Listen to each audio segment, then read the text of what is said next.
হযরতে মাইজ ইবনে মালিক নামে একজন সাহাবী জিনা করছে। আল্লাহর নবীর কাছে এসে বলছি, ইয়া রাসূলুল্লাহ কাদ জানাইতু, আমি জিনা করে ফেলেছি। আল্লাহর নবী ফালতাফাতা, অন্যদিকে চেহারা ফিরাই দিয়েছেন।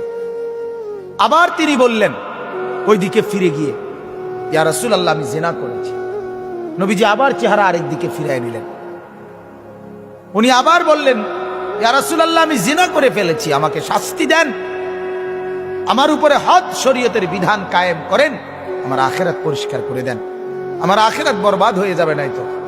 আমি এখন ফয়সালা বিচার মানতে রাজি, আমার রায় এখন করে দেন। আল্লাহর নবী সাল্লাল্লাহু আলাইহি সাল্লাম তিনবারের পরে সাহাবীদেরকে বললেন, খোঁজ নাও সত্যি কিনা। খোঁজ নিয়ে দেখছে সত্যি ঘটনা। আল্লাহর নবী সাল্লাল্লাহু আলাইহি সাল্লাম বলছেন, গর্ত খনন করো। গর্ত খনন করছে। ওই সাহাবীকে গর্তের মাঝখানে কোমর পর্যন্ত দাঁড় করাইয়া বাকি সাহাবীদেরকে বলছে তাকে পাথর মেরে হত্যা করো।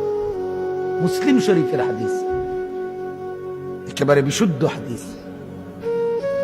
যখন পাথর মেরে হত্যা করছে, তখন পাথরের আঘাতের কারণে ওনার শরীর থেকে রক্তের ছিটা একজন সাহাবীর গায়ে আয়সা লাগছে।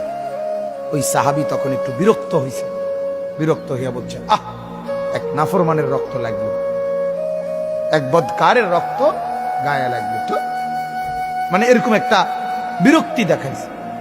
সাথে সাথে আল্লাহর নবী সাল্লাল্লাহু আলাইহি ওয়াসাল্লাম নবীজি বললেন, হে সাহাবী তুমি এটা কি বললা, কি বললা?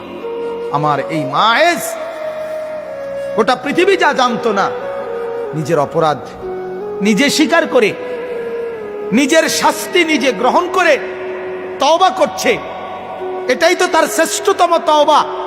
আখিরাতের ভয়ে নিজেকে শাস্তির সামনে পেশ করে দিছে।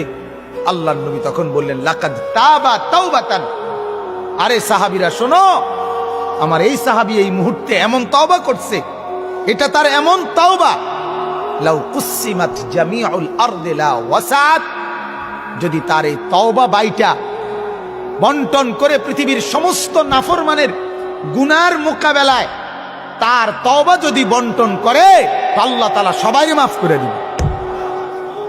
তার তওবা এত ভারী, কারণ সে তো নিজের অপরাধ নিজে কি করছে, স্বীকার করে নিছে।